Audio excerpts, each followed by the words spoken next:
and a couple people couldn't make it. So we're recording it with this fun little camera. Is there a camera on there? Oh, I don't even understand I it. thought it was from something else and it was just the tripod. I know. I'm like, wow.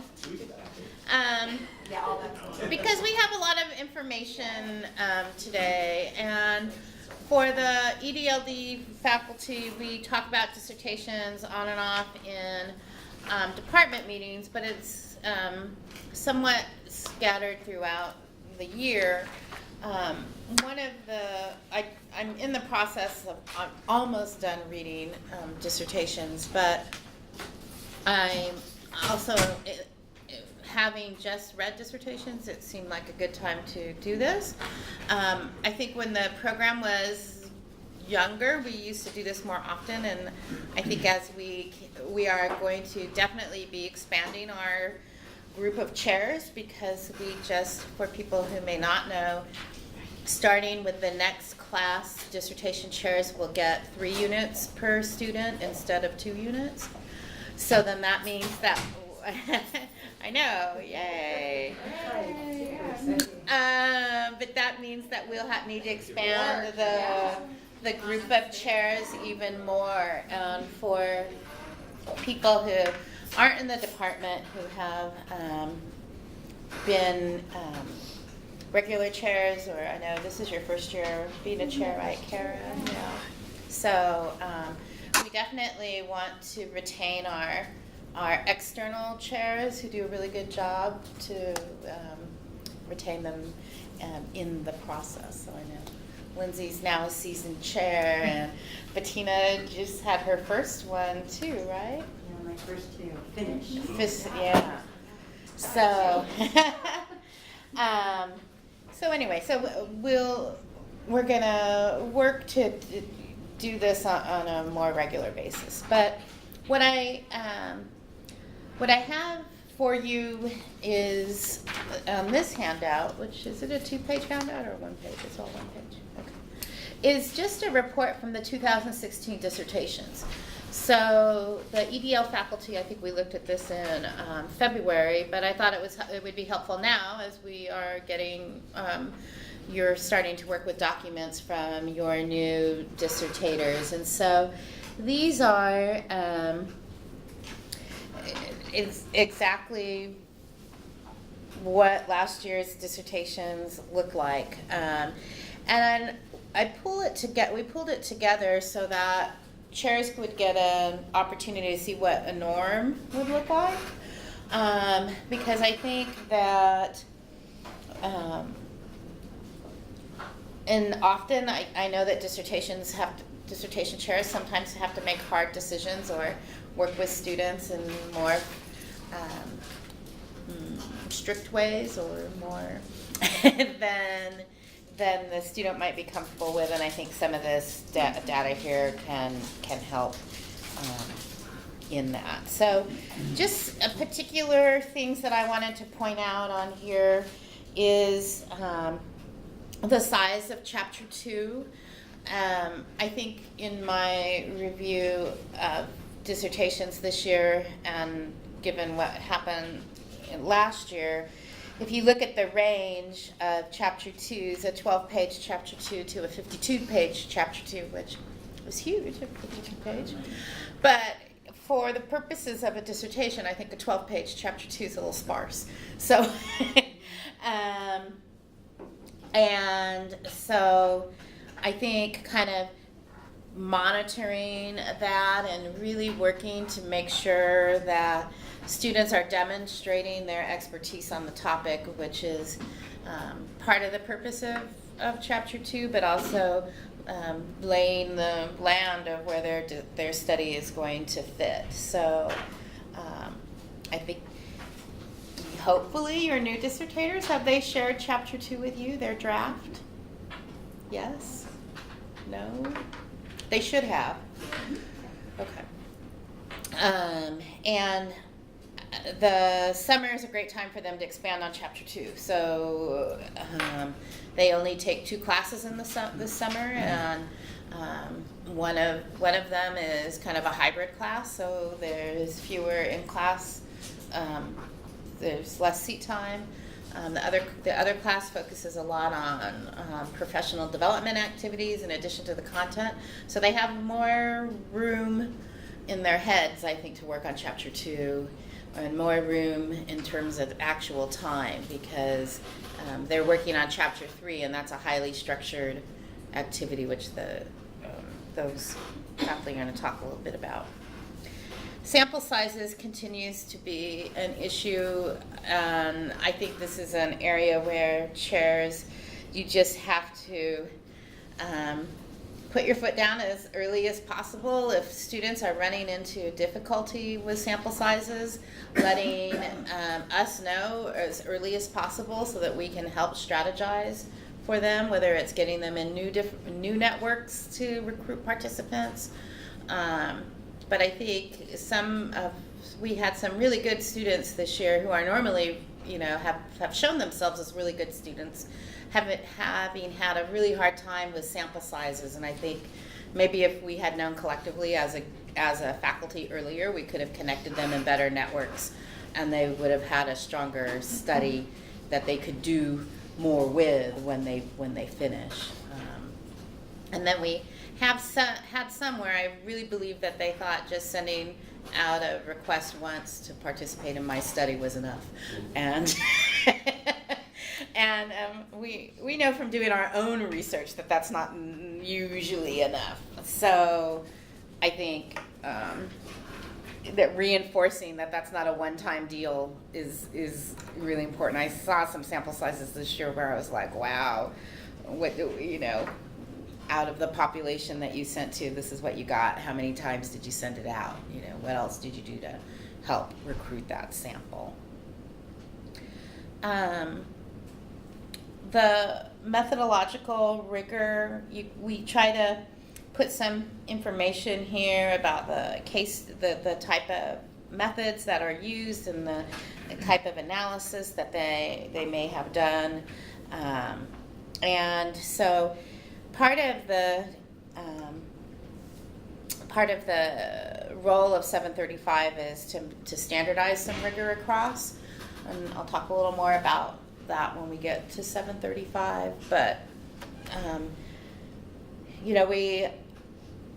I think sometimes because they didn't get the sample size they wanted, they can't do the analysis they wanted to do, and so that it becomes a self-fulfilling prophecy of you can't do more rigorous analysis in quant unless you have the numbers, and if you didn't get the numbers, then what are you going to do? And I think that I'll be thinking about this over the summer about how we want to work with students in terms of making sure that these two things align. And then the other, it's not on this handout, but the other thing that I'm seeing in the dissertations that I've been reading is what I'm thinking of as attention to diverse samples. So even though a student may not have they're not interrogating gender or ethnicity or race, but they end up with a sample that's 80% students of color, but they don't say anything about that in terms of what that has meaning for in terms of the findings. That's somewhat problematic. They've kind of whitewashed their whole study to some extent. So we'll be working with the students in different ways in the dissertation support class to help them attend to that, but I think that's also a chair issue in terms of asking them the question about, your 80% of your sample is Latino, but you're not saying anything about what that means, and pretending that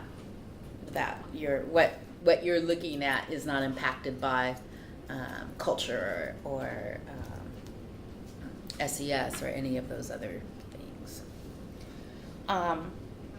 So that's kind of what as I'm looking at the past 2 years of dissertations, and so I don't know if anyone would want to add to some of that or have questions about that.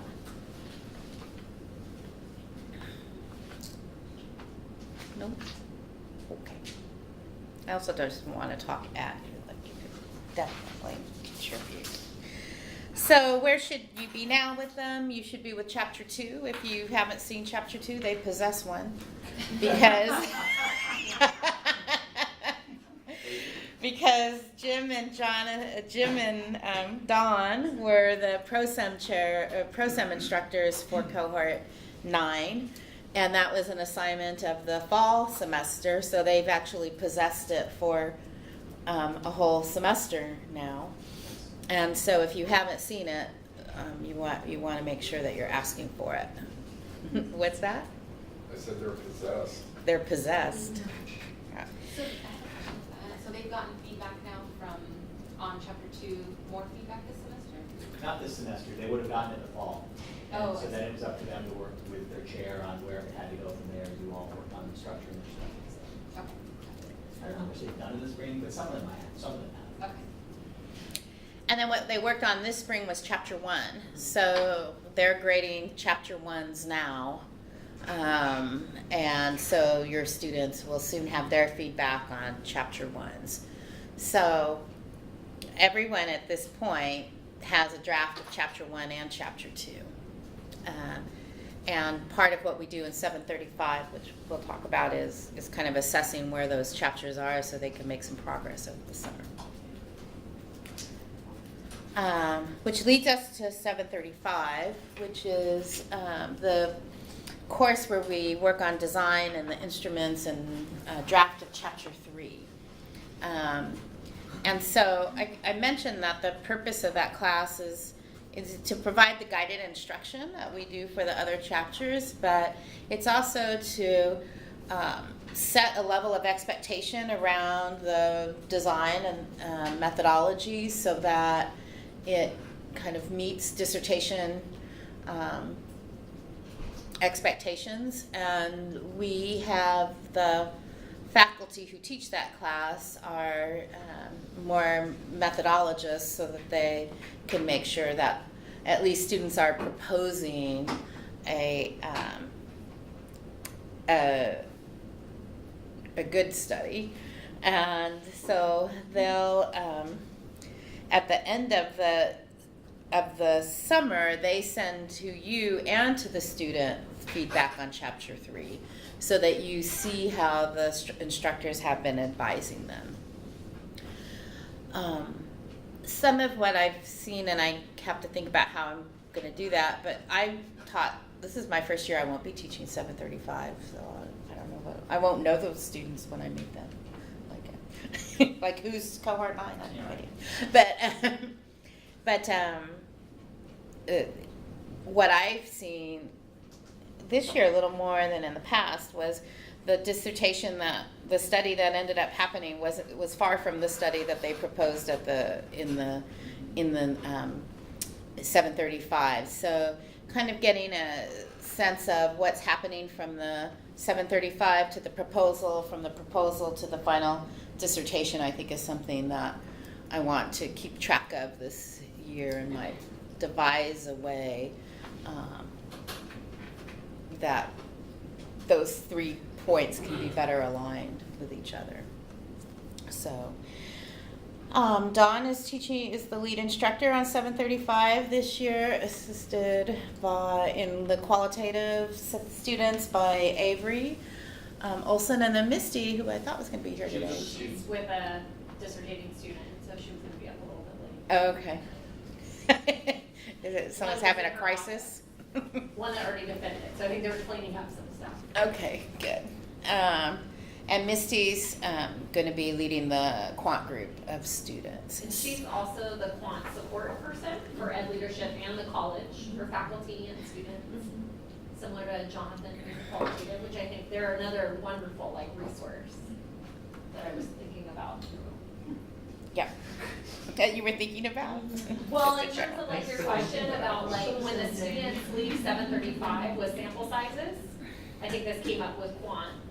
And in terms of when you're working with the student, to maybe have them go back and check with her for options or ideas to back them out at that point. Because when they go start the study, they're starting the study and then they come back and they can't get any more. What are the other options that they wanted to do?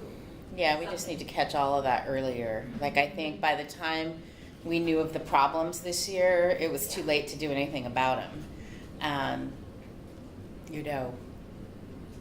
I haven't rejected a study that's been passed by a committee, but somewhere a little close.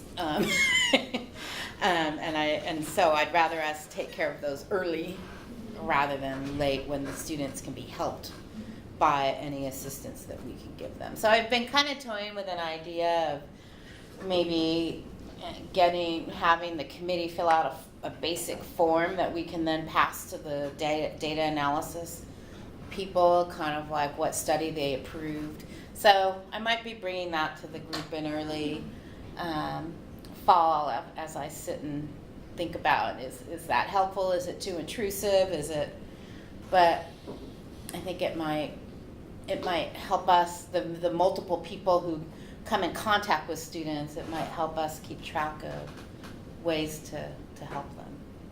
You know, I primarily think of it as being helpful, not being like a big brother act, but trying to reinforce the work that the chairs are doing. Did you have a comment about that? No. Looked like you were going to say something. No, talk about Go ahead. 735 Yes, for a second. please. Do you want me to put the workbook up? Yeah, if it's up there, sure, why not? So, most of you have been through this drill, I don't, but it's worth probably going over again, so you know a little bit about 735. So, most of the students this semester or this summer are fall students. I've got 13, Avery's got 12, and then I think Misty has 3 quantitative students, at least based on their preferences. Those are mine. Yeah, that's probably true, actually. Yeah. That's So who I have, we got them. So this is a workbook that Angela and Anna developed 5-6 years ago, probably. And this is a pre-735 planning workbook, and they got this in April. And we're basically asking them to complete this workbook by late May, so that then Misty and Avery and I can look at this workbook before class starts. Our first class is on June 3rd. And so we want to have this in our hands so we can get familiar with their studies and what guidance they're getting from their chairs as well in terms of what their study should look like. So because that first day is a Saturday, and there are only 2 Saturdays in the whole summer, and so we're trying to make sort of maximum value of that Saturday time. We want them writing while they're in there and looking at the resources and stuff. So this, Sorry, John, what date was that? June 3rd is the first day of class. June 3rd. Yeah. Yeah.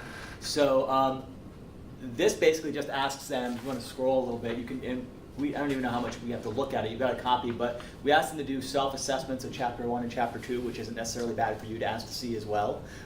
You might want to see this whole thing. Where are they in terms of pages? What work do they have? I will say I'm looking at Chapter 1s right now from the higher ed folks, and I've got like 3 more to look at, but they're really good. Most of them are actually really pretty good. It's one of the better sets that I've seen, so it's kind of exciting. So those are the components of Chapter 1. And that should give you and us as their instructors a sense of where they have to go from here on Chapter 1. I think Chapter 2 looks fairly similar. How long is it? How many references in it? That would be a place where if you see 12 pages, you know you have a problem. I don't think anything came into us at the end of the fall with less than 20, 25 pages of lit review. So that was We good. just have about maybe 4 or 5 students that are changing topics. Maybe that might be. Middle, midstream, so. It might be a what little What thin. they turned in, some of them, what they turned in this in fall, is only partially relevant to where they are right now, which is understandable. Yeah. One of the things that this just made me think of that I wanted to state earlier is, given the multidisciplinary nature of our student population, their topics can be incredibly, not incredibly far removed from leadership, but they really are. The literature's in special ed, or it's in language instruction, or it's in curriculum, and so I think if you get a Chapter 2 where it doesn't feel like you're not an expert on that topic, and it doesn't look like that your student has consulted with an expert on that topic, if you could be sure that they go see someone who is. And I know the Pro-Sem instructors try very hard to get the students to have that content expertise, but in many ways there's no way that we can guarantee that. So I think if you see and wonder if they really are getting advisement on content, that would be important. So the rest of the work, the rest of the workbook asks them to really kind of start to think about the study. So one is a little tutorial on research questions, although they should have the research questions in chapter 1, and I'm seeing pretty good research questions so far. So this asks them to think about what their research questions are, and it says specifically up there, you saw it with the assistance of your chair. And so it coaches them on sort of what a good research question looks like. And then after that, so it asks them to sort of lay out and to think a little bit about what kind of data analysis is required for a particular question. Is it a quantitative or qualitative data analysis? Are you doing sort of, would they know about regression, or what would they do if it's quantitative? And then after that, it's the IRB planning worksheet, which is really to start to think about what kind of, who are they going to sample, how are they going to get them, how are they going to get access? Because those are all things, we're going to hit them really hard on the 3rd with where do you think your study's going to be, how do you go about getting access, how are you going to make sure that you have enough people, what do you think your design is going to be? They're going to start thinking about that on June 3rd right out of the gate. And they don't have to decide that day, but they have to be moving in that way pretty quickly to work on the rest of their chapter 3. So that's the workbook. Could you have that sent to everybody? I sent it out this morning, I think. Oh, Yeah. I knew that. I was Like just- about 11. Yeah. It's okay that you Yeah, anything else and So- that's it. I would, I just wanted, in the part of the 735 plan, which we can maybe even share the syllabus with the Yeah, when it's done, yeah. when it's done. It's okay, it's not done yet, it's not done. We're just majorly rehauling it Look for from you. some excellent feedback from last year's instructor. Exactly.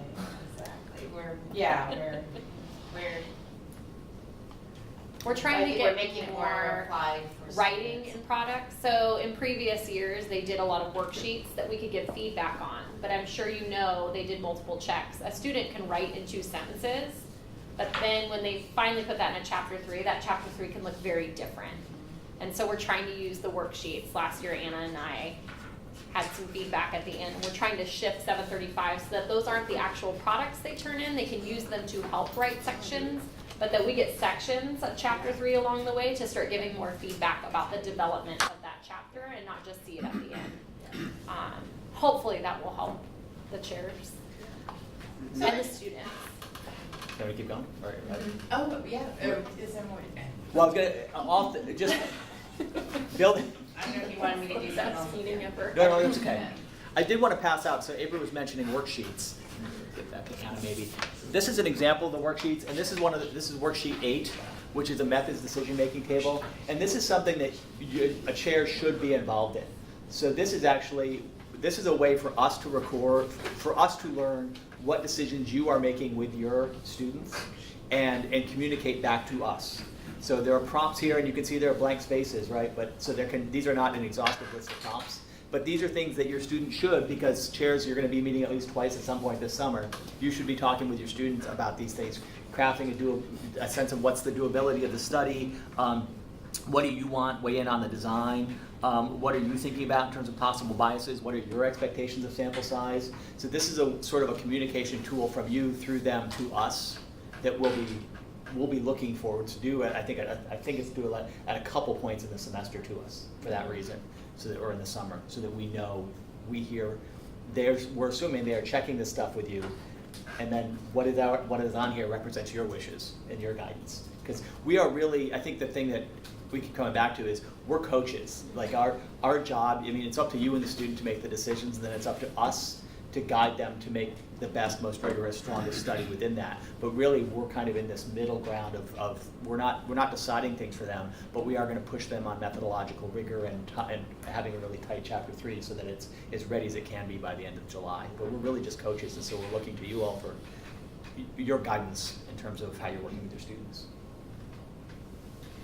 And then I would add just a couple of really important things that they do this summer, so that you know what our goal is for them. And that is, one of the goals is that they all have access by the end of the summer, so that we're not looking for access around proposal time or after proposal time, because getting access to their sites Oh. is a part of the assignments in the summer.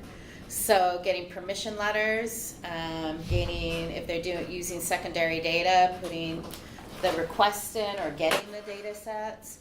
And so that's a part of the summer, and they can fudge things to us in terms of like, oh yeah, I have access because I filled out this worksheet. Or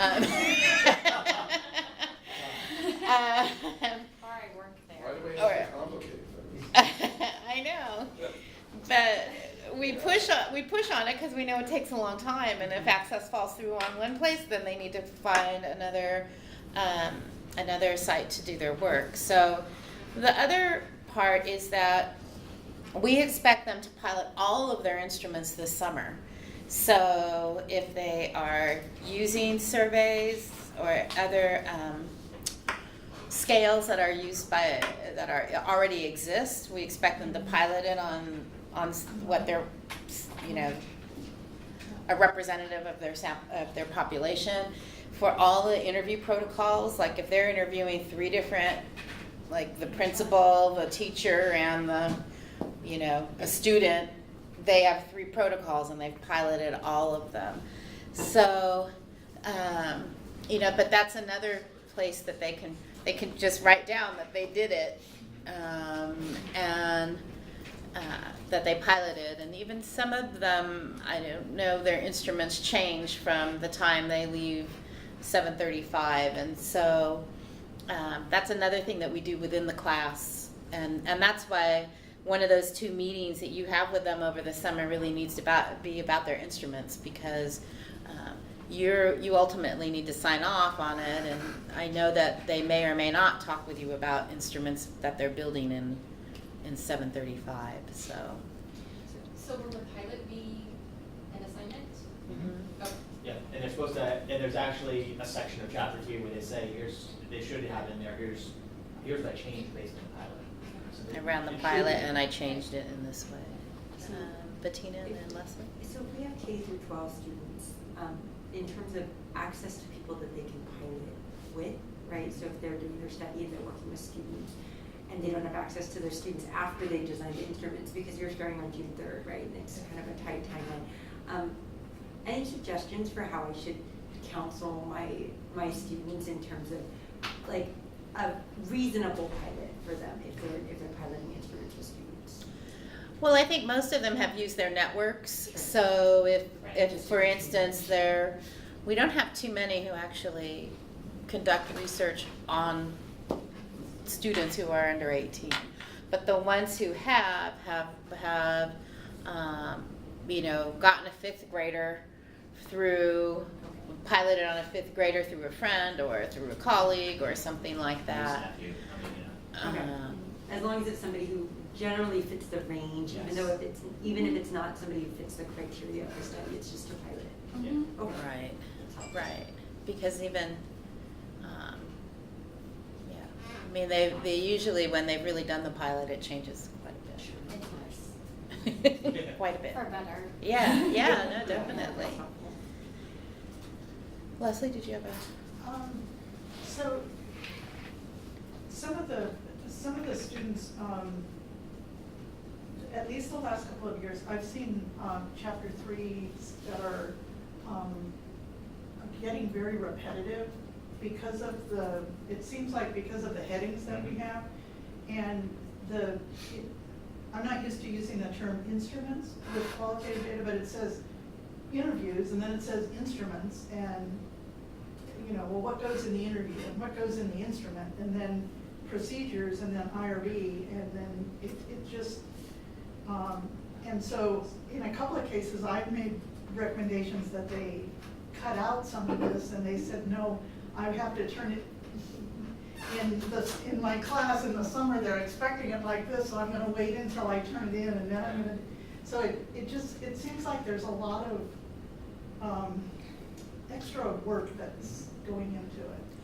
Is that Remember the outline a little bit? Sure, so the outline that was used was created at the start of the program, and it had never been revised. And so this year, the 735 team revised it to take out some of that repetition.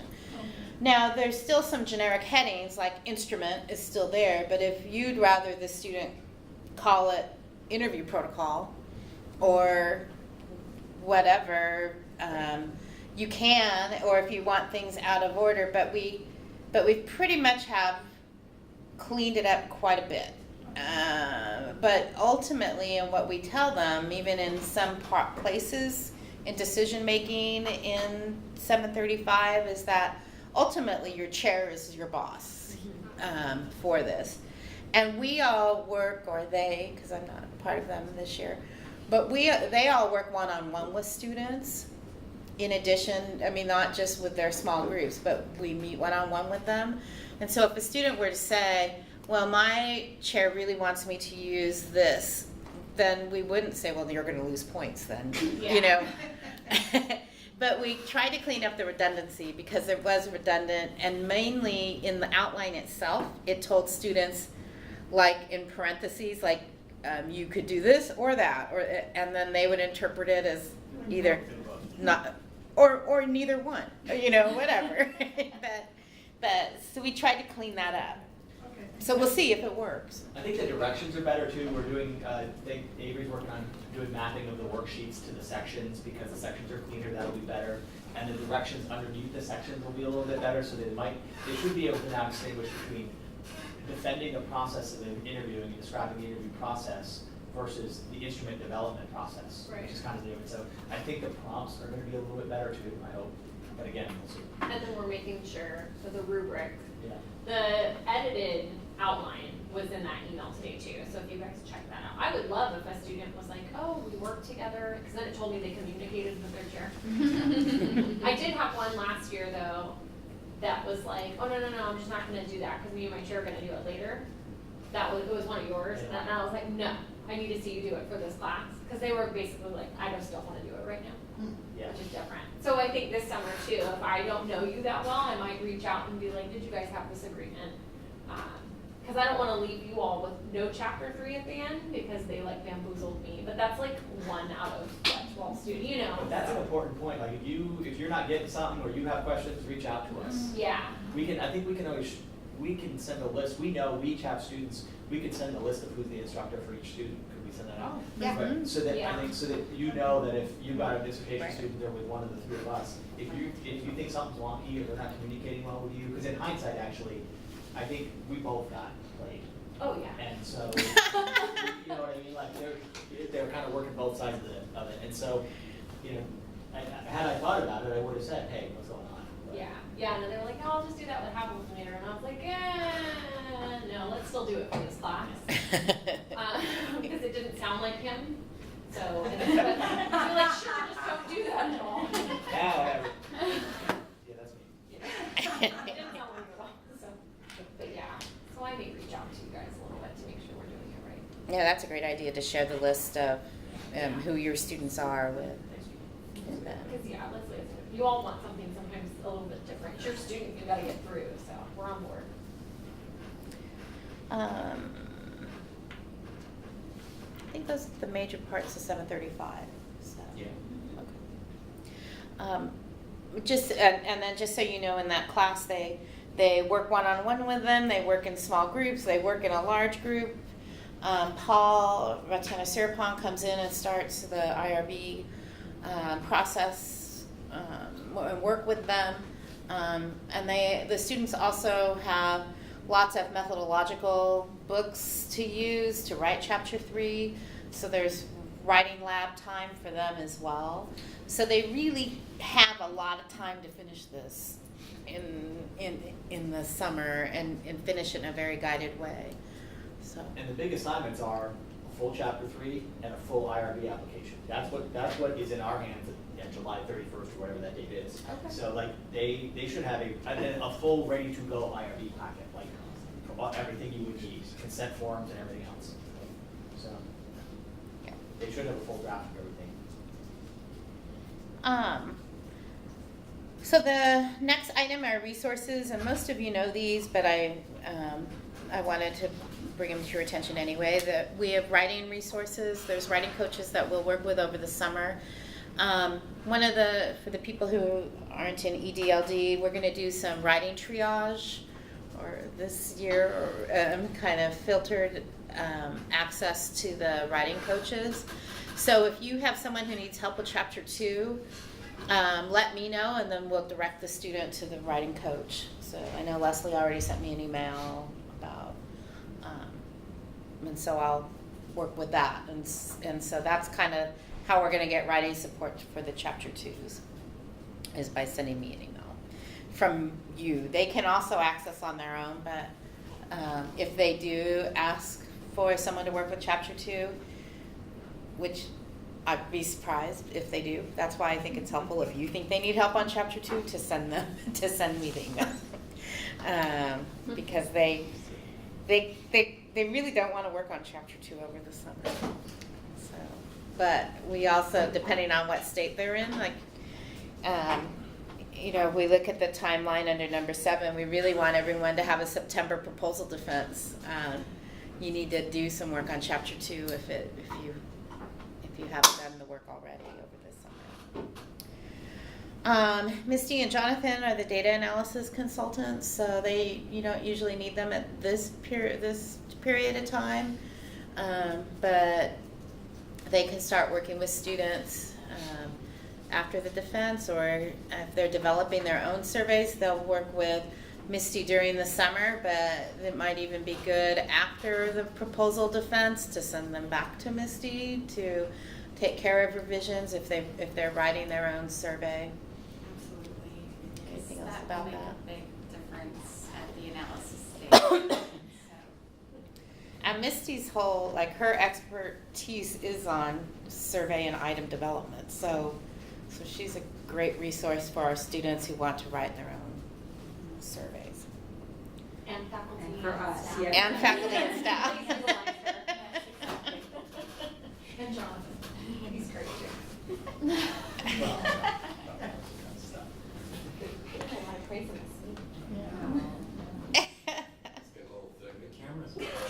Getting a little thick.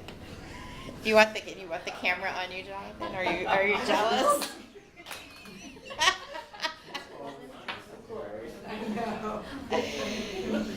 Oh my goodness. So one of the other things that I want to make sure, I already mentioned that Paul is the ARB liaison, and he comes in twice to 7:35, I believe, or just once. Just once. And he's doing one-on-one. And then he meets one-on-one with students. Yeah, he'll do lots of Skypes, and he looks at their entire application too. And it's not always in the summer, because the completed IRB isn't due until the end of summer, and until the end of July. And so just for you to know that he should see all of the IRB applications before they go in. And we're still getting some students who don't do that. So either they didn't finish the application in the summer, or they're not sending it to him ahead of time. So. Andrew, there was a period, I don't know if he's still doing this, where he wanted to make sure the chair had signed off before. Is he still doing that? I think he is. Okay, I forgot so- what his process is for that, but Yeah. I should ask. Yeah, he is. He is. He emailed me about these students, I think he is. So he's following up with chairs.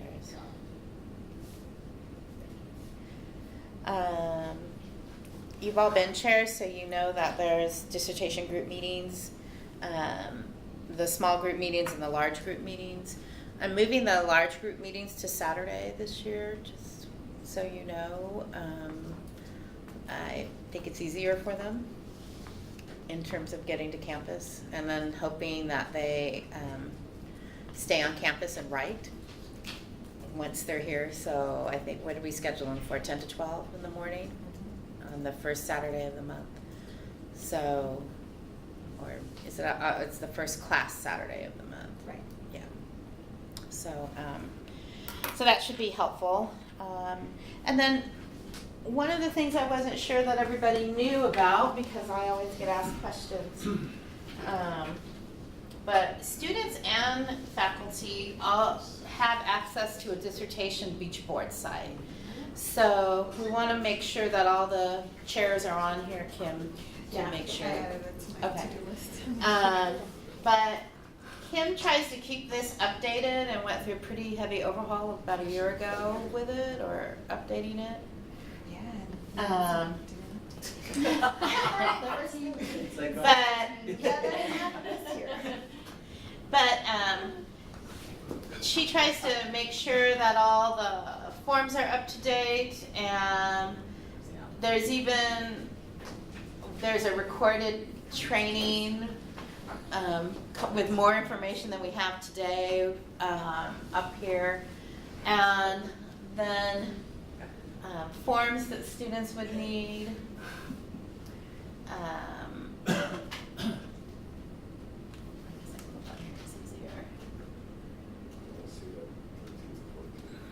So it's just a good, oh, it's up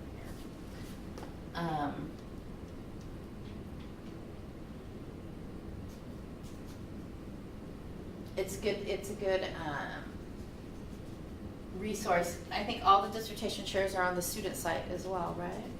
Or, The list of potential chairs or something? no, are the students? Like logged on as members. Oh, yeah. we all have access. Yeah.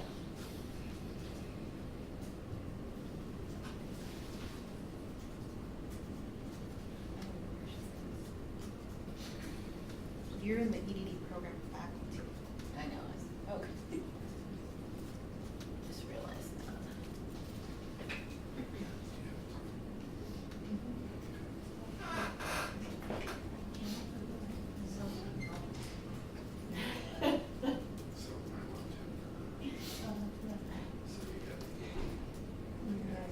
That's the form.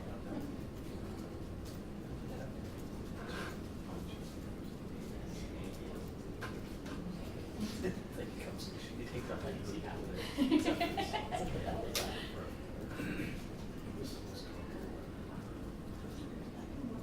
Well, I can tell, because I was able to get through. So there's sample IRB applications, there's successful dissertations, helpful articles, PowerPoints. So this is there, and encourage, if you can't find an answer and can't find one of us, that's where it might be, but students, there's also good information for students up there too.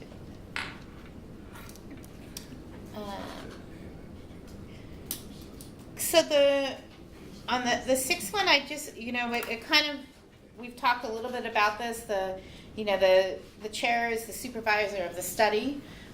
We try to be as supportive and helpful in that as we can, and I think the earlier you see problems and the earlier you let us know about those problems, the faster we can get them taken care of.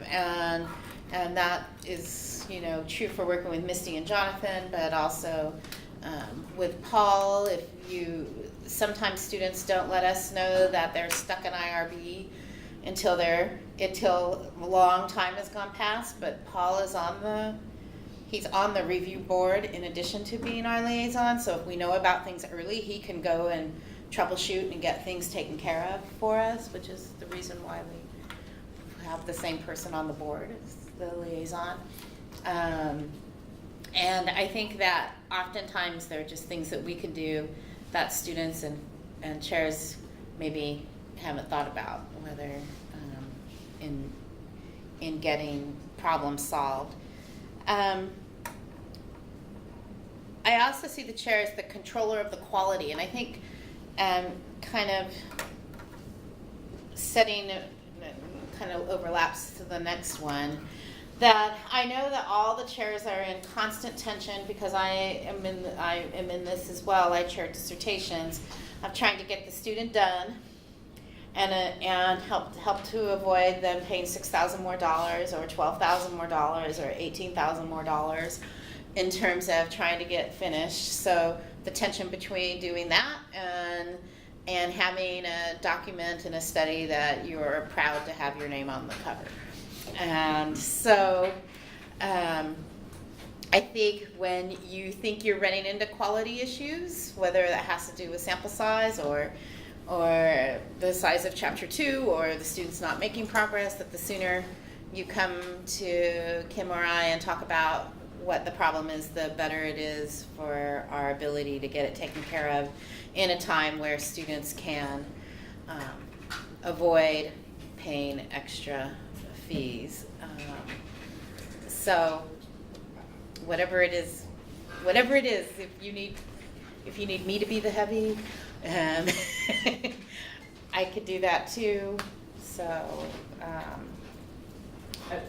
You mentioned, I should have brought this up under access, but I know that in the past, that you had been a broker with Long Beach Unified in terms of getting access to the school district or to data.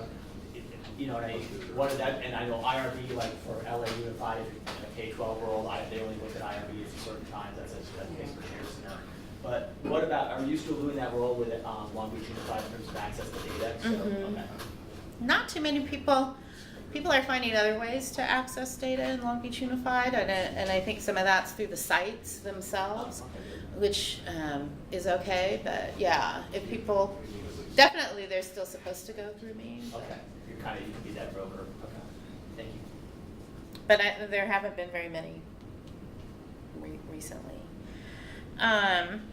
So I think that goes into kind of the support and boundaries. You know, you're the supporter, but also boundaries in terms of how much you're willing to support and how much.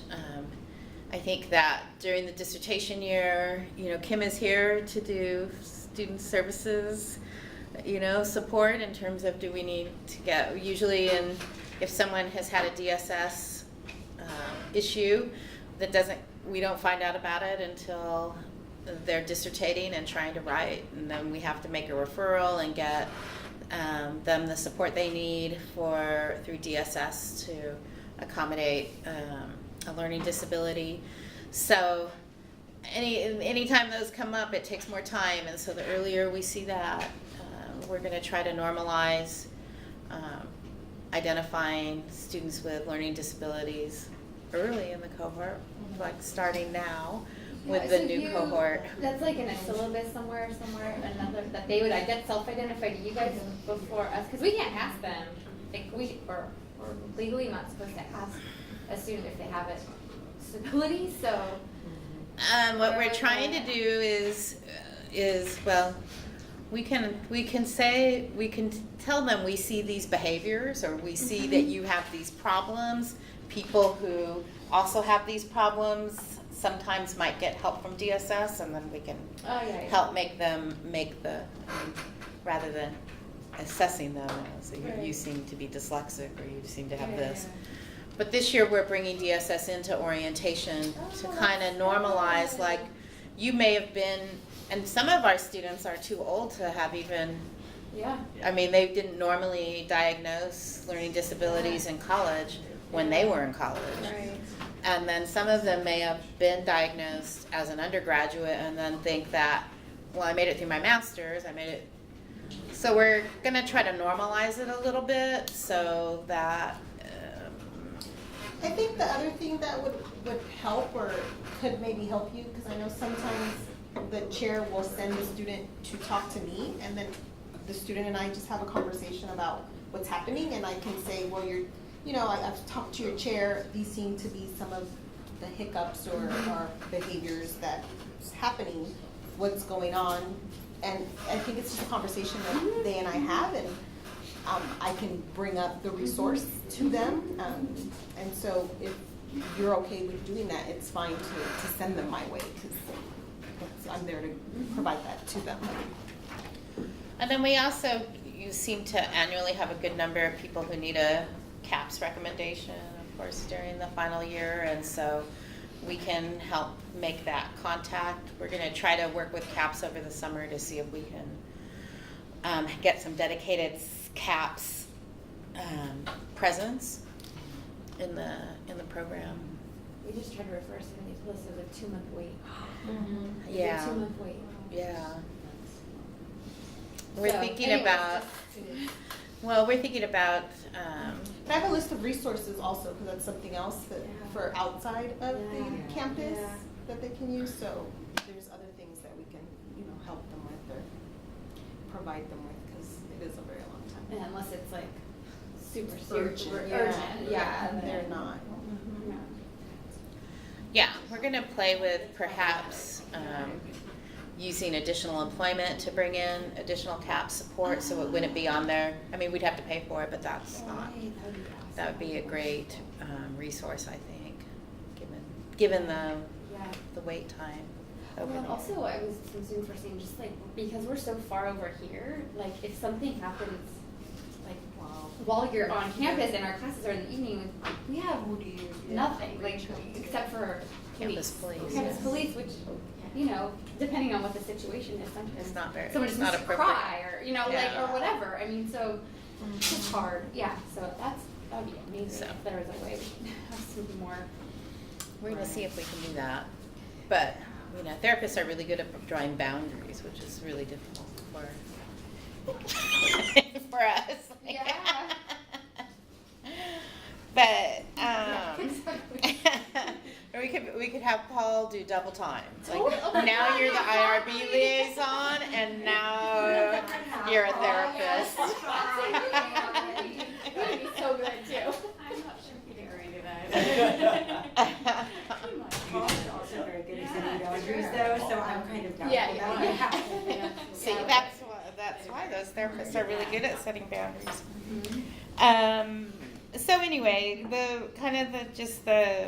the rule of thumb is earlier the better. And, you know, we work with students as much as we can, and the earlier we know something, the more likely it is we can resolve it successfully. So are there any other questions, or I hope that even Very helpful. Very helpful. even the EDLD faculty learned something. Yes, I Leslie. have one question regarding the small group meetings. You know, there are occasionally chairs who don't come very often, and, you know, when in this room, but, so I don't know if they can be encouraged to, I think it's particularly the faculty who are not in our program, who have a bunch of other stuff going on, but then it's important for them to be there with their students as well. Yeah, so I think that's something else where to let us know if that's, because I know we try, there might be a time when we can't work around everyone's schedule, but most of the time Kim spends a considerable amount of time Going back trying and forth to figure that out. to get an okay for everything. So if someone's not showing up, I know you don't want to tattle on each Well, other. that's the thing, it's like, Yeah. you don't feel like you wanna Yes. get into somebody else's business, but then it does affect the group Right. when they're not always there. Yeah, I kind of wonder if maybe emphasis on kind of the purpose and the importance of those small group meetings might be reiterated to Okay. faculty members who, because I think the other thing is, I've been in some small groups that have worked very well and some that have worked not well at all, and then you feel like you're the only one there with your student, or you're one of two people there, and then that is not effective for anybody necessarily, especially if it's not coupled with a time when they would have to be on campus anyways. And so I think that would be helpful. I agree. Yeah, for the student, Yeah. Okay. I know that's something else, we're going through a curriculum revision now, and so we're redoing standard course outlines and such, and so it might be that it's time for us to put a syllabus together for every 798 group. That might normalize some of that if we put all the faculty names and office hours on there, and that might be a way to help reinforce that too. All right, any other questions or other great ideas or issues?